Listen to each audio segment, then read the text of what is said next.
రేపటితో పార్లమెంట్ వర్షాకాల సమావేశాలు ముగుస్తున్నాయి. ఇక జూలై 20 నుంచి ఇప్పటి వరకు ఒక్క రోజు కూడా సజావుగా సభలు సాగలేదు. ఈ సమావేశాల్లో కొత్తగా 12 బిల్లులు ప్రవేశపెట్టారు. ఇక 2 సభల్లోనూ కూడా మొత్తం 10 బిల్లులు పాస్ అయ్యాయి.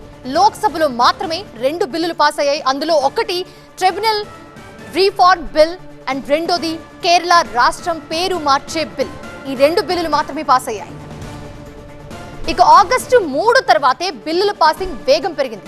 సమావేశాలకు ఇంకా ఒక్క రోజు మాత్రమే మిగిలి ఉండటంతో మరిన్ని కీలక బిల్లులు పాస్ చేసే అవకాశం కనిపిస్తోంది.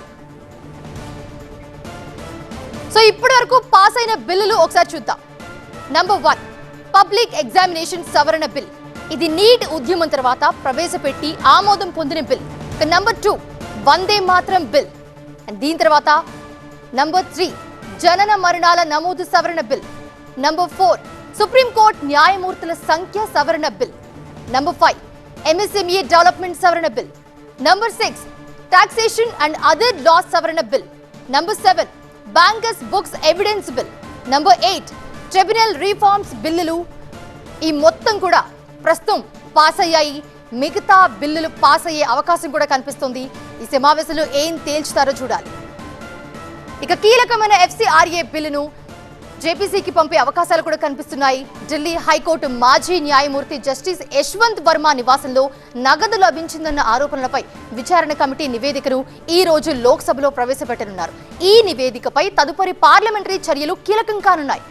ఎన్సీడీసీకి కోఆపరేటివ్ సొసైటీలకు నేరుగా రుణాలు, గ్రాంట్లు అందించే అధికారాలను విస్తరించే అమెండ్మెంట్ బిల్లు ఇవాళ ఆమోదించే అవకాశాలున్నాయి. బ్యూరో చీఫ్ గోపి మరిన్ని అప్డేట్స్ అందిస్తారు. గోపి, పార్లమెంట్ సమావేశాలు రేపటితో ముగుస్తున్నాయి. సో ఇంకా ఏవేవి బిల్లులు పెండింగ్ ఉన్నాయి, ఏవేవి అత్యవసరంగా పాస్ చేసే అవకాశం కనిపిస్తుంది?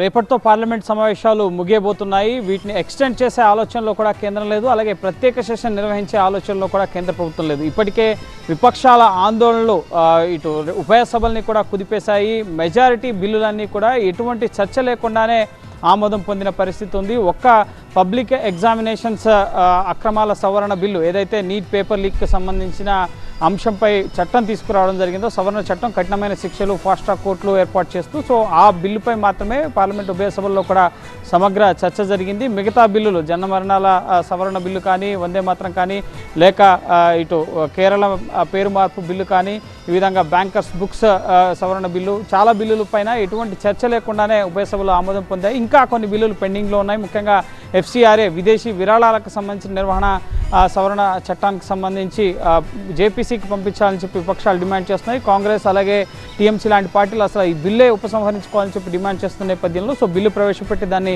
జేపీసీకి రిఫర్ చేసే అవకాశం ఉంటుంది. పార్లమెంటు ఉభయ సభల సభ్యులతో సంయుక్త పార్లమెంటరీ కమిటీ బిల్లు పైన అధ్యయనం చేసి ఎటువంటి మార్పులు చేర్పులు చేయాలన్న దానికి సూచనలు చేసిన తర్వాత దీన్ని పార్లమెంట్ ముందుకు తీసుకొచ్చే అవకాశం ఉంది. ఇక మైన్స్ అండ్ మినరల్కి సంబంధించిన బిల్లు ఈరోజు లోక్సభ ముందు కిషన్ రెడ్డి ప్రవేశపెట్టబోతున్నారు. అలాగే కీలకమైన బిల్లులు ప్రధానంగా డీలిమిటేషన్, అలాగే మహిళా రిజర్వేషన్ల అమలుకు సంబంధించి 131వ రాజ్యాంగ సవరణ బిల్లు ఈ సమావేశంలో సభ ముందుకు వస్తుందని భావించారు. కానీ విపక్షాలు ఈ అయోధ్య రామ మందిర విరాళాలకు సంబంధించిన అంశం కానీ, విద్యార్థులపై దాడికి సంబంధించి అమిత్ షా సమాధానం చెప్పాలన్న అంశాలకు సంబంధించి ఇంకా ఆందోళనలు కొనసాగుతున్నాయి. ప్రస్తుతం ఈ రోజు కూడా రేపటితో ముగుస్తుంది అనగా ఈ రోజు కూడా ప్రస్తుతం కూడా పార్లమెంట్ ఆవరణలో విపక్షాల ఆందోళనలు కొనసాగుతున్నాయి.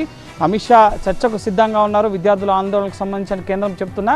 సో ఇప్పుడు ఆ విద్యార్థులపై దాడి అంశానికి, అయోధ్య రామ మందిర విరాళాల అంశానికి కూడా అమిత్ షా సమాధానం చెప్పాలి అని చెప్పి ముడిపెడుతుండడంతోనే పార్లమెంట్లో ఈ ప్రతిష్టంభన కొనసాగుతున్న పరిస్థితి ఉంది. సో చూడాలి ఈరోజు సభా సమావేశాలు ఏ విధంగా జరుగుతాయి, ఎటువంటి బిల్లులు ఆమోదం పొందబోతున్నాయి అనేది మనం వేచి చూడాలి. కానీ విపక్షాల ఆందోళనలు అయితే విరమించే పరిస్థితి అయితే కనిపించడం లేదు. ఈ రోజు కూడా వారి ఆందోళనలు కొనసాగే అవకాశం ఉంది. Right, thanks for the updates Gopi.